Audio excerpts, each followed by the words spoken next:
150,000 years ago, drove a set of processes which resulted in self-reflecting human beings.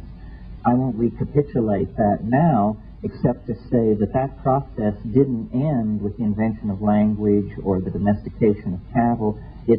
It continues right up until the present day. It really is as though, from a planetary point of view, what has happened is an enzyme system called the human species was deputized into an information-gathering mode, sent out as a kind of prodigal subsystem, a kind of episome of the social environment, to cognize the organization of the natural world through a process called human history, or the historical advance of understanding toward sufficiently complete modeling of the ground that closure could occur. And that is now, I think, what is happening, that the human species, which was deputized for Gaia into the fall into profane time, the time of non-participation in the immediacy of the Tao, through a series of successive linguistic declensions. That's what it was. I mean, this begins to sound almost biblical, because what we're saying is there's a fall, and the fall is somehow related to a confusion of languages, not one from another, but from the object of experience. And as the language became less and less natural, the world of the species using this language became less and less natural, because the evolution of symbols moved toward the abstract, became the realization of ideals. Notice that as early as Platonic philosophy, and I'm not sure, well, no, even in pre-Socratic philosophy, you get the enunciation of abstractions, great overweening concepts which subsume large sets of particulars underneath them. And this ability to subsume the particulars under a name, which is a class name, is the beginning of this process of replacing the natural language with the symbolic structures that then interfere between soul and nature. The reason for this process we can really only guess at. It seems as though nature requires this reflection upon itself, that the completion of nature is somehow in the hands of a single target species, which acts as an enzyme within the global organism of Gaia. From the point of view of an extraterrestrial looking down on the surface of the planet, there are not discrete organisms. There is simply a gene swarm, and through transmission of viruses and numerous non-genetic ways in which genes are transformed, the previously imagined sharp declensions between species are actually somewhat illusory. So that really, within the confines of my body, the unfolding of gene expression and the molecular assembly of enzyme systems and proteins and that sort of thing is simply under a tighter regimen of control than are the same kind of processes which are going on between people.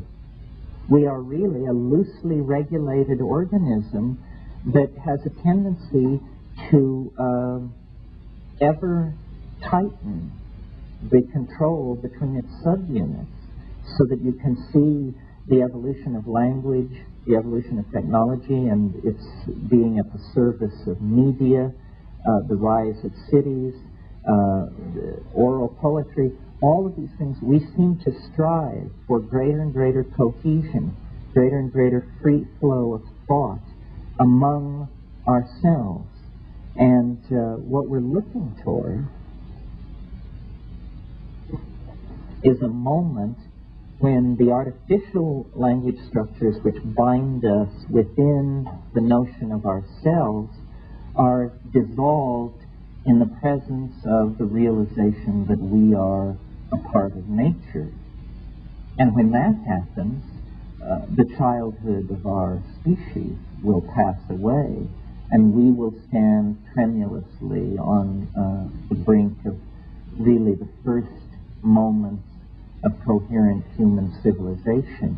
And when that happens, the noise which haunts our social systems, our inability to couple things together so that they work, will begin to evaporate. This, I think, is already beginning to happen. It's a slow process, but it's a kind of cascading phenomenon such that once it begins to happen, it happens faster and faster. And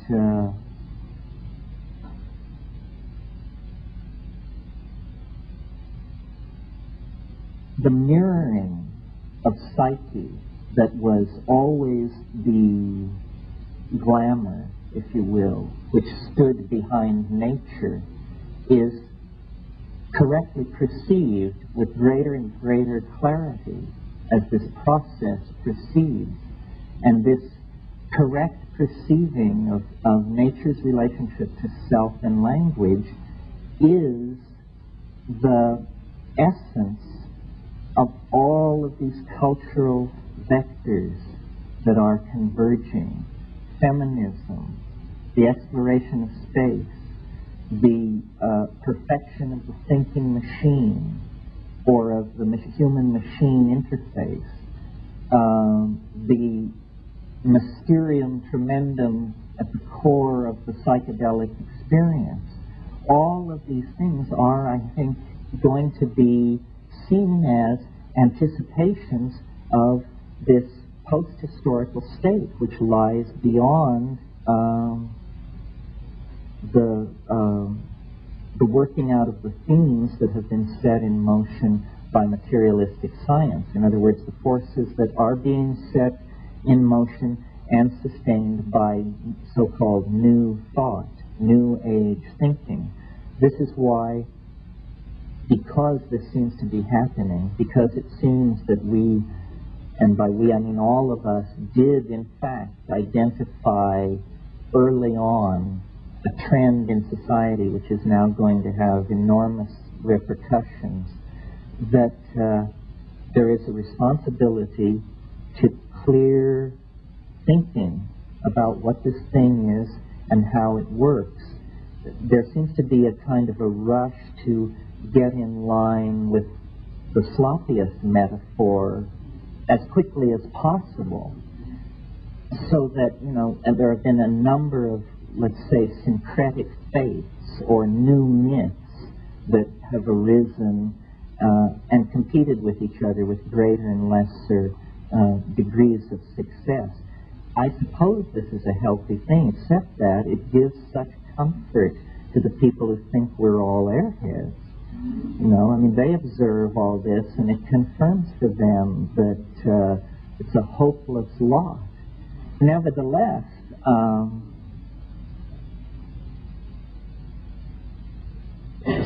so I guess what I want to say about that is that everybody has their own version of what is the mistake which is being made, right?